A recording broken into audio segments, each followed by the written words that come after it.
Welcome to the Salt Strong Podcast, disrupting fishing entertainment as you know it. Prepare to laugh. Prepare to get to know fishing legends in a whole new and unfiltered way. And on occasion, you might even learn a thing or two about fishing. Here's your host, Joe Simons. Like diamonds. You go. Oh, Luke's on. Guys, we're out here. I think I got something missing with me. Doing a little nearshore fishing. Prawn versus some live bait. We're gonna see what happens. We're in 15, 16 feet of water. Just random little public reef fishing. Blackneck, Joe Simons Like Diamonds. If you're listening in, and Luke Simons Like Diamonds, Mr. Artificial himself. Ooh, that's something messing with mine. Yes, we just got some white bait sitting on basically just a big old jig head. Blackneck already had one grouper. Luke just got one. Well, it's tied up. And Blackneck, how would you describe this this reef here? It's just This is actually the Egmont Reef. It's a bunch of rocks, big rocks, boulders. I think it's they actually brought some stuff from the Skyway Bridge and dumped out here too. But it's a public reef. Could be good certain times of year. Right now is usually when it starts to get real good. And what time? A month from now this thing will be covered with sheephead. So you're talking November and the yes, fall, once it start winter. cooling off. But right now you could come here and get anywhere from mangrove snapper, grouper. There you go. Get 'em. Oh, missed him. Dang. Well, if you think long, you think wrong. See if he comes back. I probably lost my bait at this point. Well, still got it. Still on there. Dead as a door now. Get a freshie. Cut him in half. He's still breathing. All right, we'll do that again. All right, so this is more of a fall, wintertime tactic for you, or you still come out here in the summer and sweat it out? I come during the summertime. If my clients want to bottom fish and they don't feel like going 8, 9 miles out, you could come right inside the bay. You got 3 major reefs, public reefs: the Egmont, Port Manatee, and Bahel Beach Reef. And all 3 of them, you could bottom fish on it. Sometimes big bull reds come sit on these reefs. Everything. It's just different times of year fish move in, another species come in. So about a month from now, this thing will be covered with sheephead the colder it get. But right now it's got grouper on it, mangrove snapper, grunts, and snook. You get snook out here sometimes. And what size weight do you have on yours? I got a 1 ounce right now because this tide is ripping, and I want it to sit on the bottom.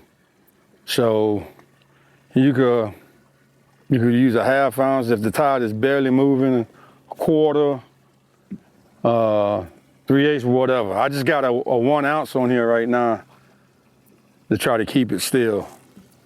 What are you using, Luke? 1/2 ounce. 1/2 ounce? Yes, while we're waiting on the bite, let's talk about the day so far. So we started off hitting some buoys, tripletail. Yep. Prawn crushed it. We went after some redfish, snook, flounder, trout. We caught a lot of different species today.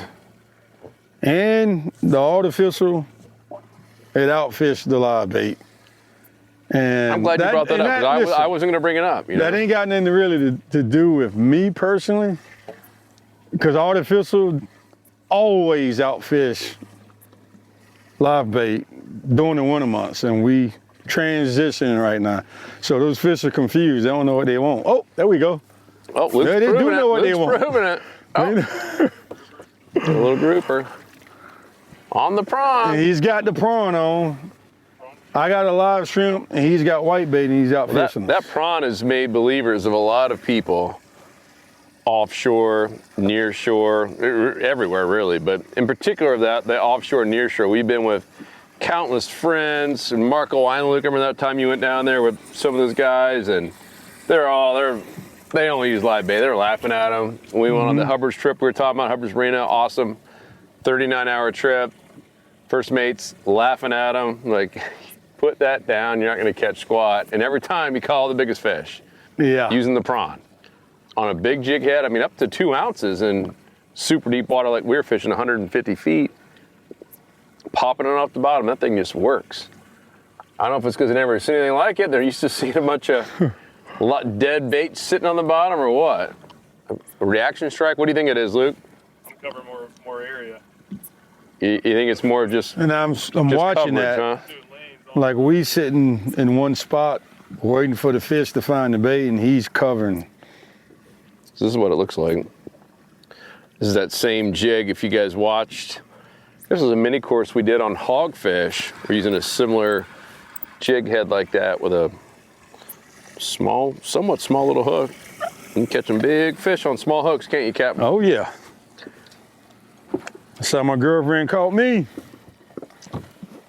On a small She got hook? a small hook. Okay. She caught me. I'm not gonna ask questions. All right, got a bunch of dead bait in here. We went through the biggest school of bait I've seen in a long time. We got photos of it. That was nuts, bonkers. Yeah. When you can't catch bait in that pod, you're doing something wrong. So what else? So what else do you look forward to in these upcoming winter months, fishing wise? I know you like to hunt as well. Well, Mike? I'm looking forward to the sheephead coming in.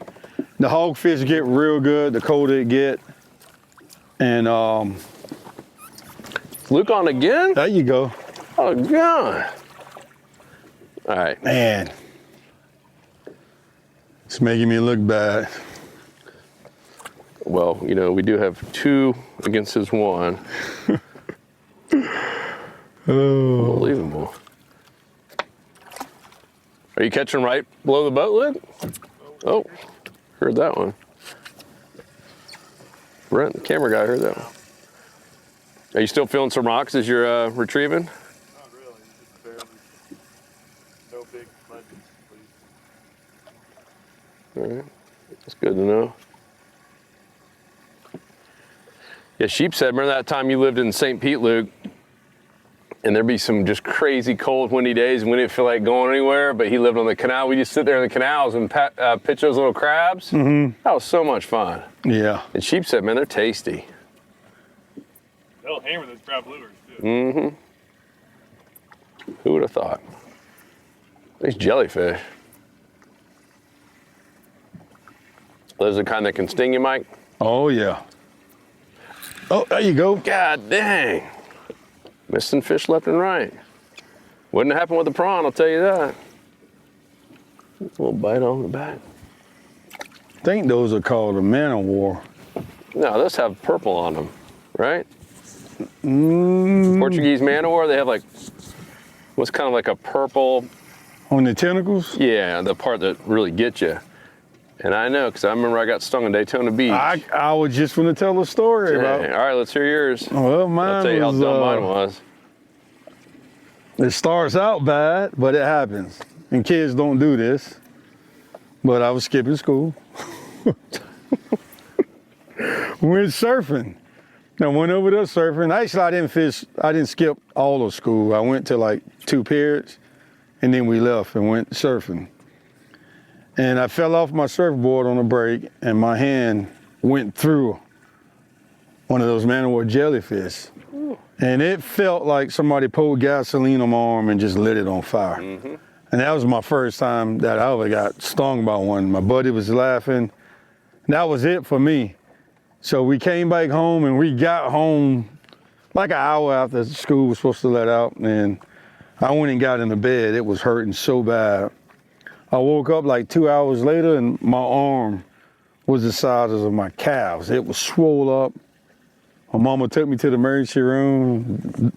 The doctor was looking at it, and I had like these little tiny bumps. You could see it was like whelps down my arm with these little tiny bumps on them. And The doctor was like, well, how did this happen? I'm like, I don't know. Oh, your mom doesn't know you skipped school. Yeah, I was supposed to be skipping school. So the doctor was like, well, look like you got stung by a jellyfish. Well, that can't happen in classroom number 4. A jellyfish thing. And English. my mom, she looked at me and she knew right then because I was surfing around that time. Popped me up the back of my head and I came clean. She was like, that's what you get for skipping school. You got stung by a jellyfish. And I never done it again. So that's my story about a jellyfish thing. That's funny. Kids, if you skip school, you will get stung by a jellyfish. Well, mine, Luke, do you remember this in Daytona? There was a man of war, big one, that washed up on shore, and we were young, we were building sandcastles, so we built this massive sandcastle around it, kind of secretly hoping someone might kick it later and get stung by it. That dumb person was me. Like, we had completely forgotten later in the day. I'm messing around, we're throwing sand and stuff. And I remember picking it up, same deal. It was like wrapped around my hand, and it feels like fire. That's the best way to explain it. I thought my hand was on fire. Yes. And it won't stop. Yep. And that was the worst pain ever. And even dumber that we were the ones that put it in the sandcastle, thinking someone's gonna kick it. Oh, and I grabbed it. Oh, that was painful. But I just remember that kind of like purplish tentacles just around my hand. Yeah. And nothing stopped it. Hours. Wouldn't later, stop. Right? Yeah. Wouldn't stop at all. Luke tried to pee on it. It got real awkward. Oh, shoot. I cannot believe we're not getting that many hits. I know, with live bait. I had a couple little taps. Well, at least it's a beautiful day out. It is. It started out nasty. Now look. Watch ships go by. Get to watch Luke catch fish on the prawn. Luke destroying us. Let's go on the edge of the shipping channel. Move over? Yeah, we're going to go drop All on the right. edge of the shipping channel. Stay tuned. We're going to move and see if it picks up. You serious? All right, start filming. All right, Wow. we just get to this new spot. Mike and I are in the back.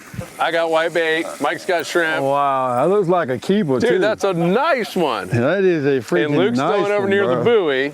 Long distance, that one. You got the net? Yeah. Oh my goodness. Luke is just making us look like chumps back Might be a here. little bit short. And I was about to look over and be like, you're not going to catch anything. That is a decent one, dude. Wow. Yeah, he might keep. Yeah.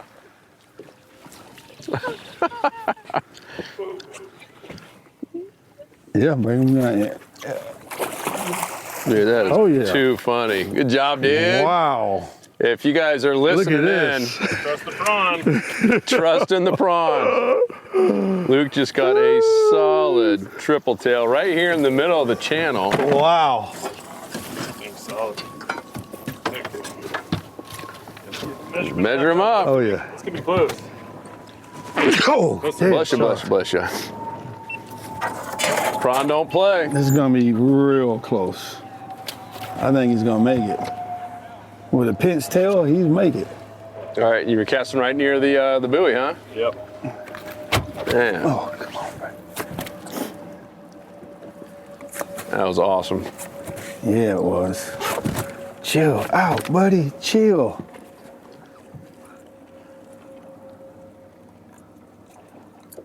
And what did they change the measurements from to? 15 to 18. 18. Oh. All right, what do we got? Oh, man. Hold on me. It's just right there. Look at that. There's a quarter inch. Oh yeah, quarter inch short. Brutal. Heartbreaker. That is Get a still- picture with him, Luke. Yeah, you get a picture with this one. Should have left the That's a bait nice in his one. mouth. Put that in the insider community. If you guys don't know, you're listening, we have insider community. This is amazing. There's new reports going up. Feels like every 5-10 minutes. And it's such a good way to learn, to see what people are catching. Luke will do a report on this, and where he caught it. Oh yeah, that's great. Let me get mine. Got it. And we got coaches in there from Texas, Sorry, up close and personal here. Oh, hey.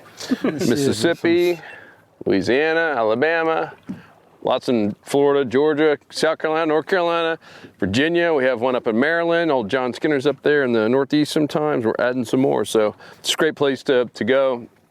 Speaking of that, we have to bolt here pretty soon. And Luke has made us just look horrible.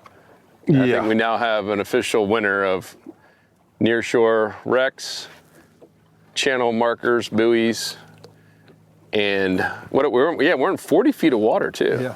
So we're right here on basically just the very edge of this massive shipping channel. So anyhow, we're gonna call it quits because we do have to bolt.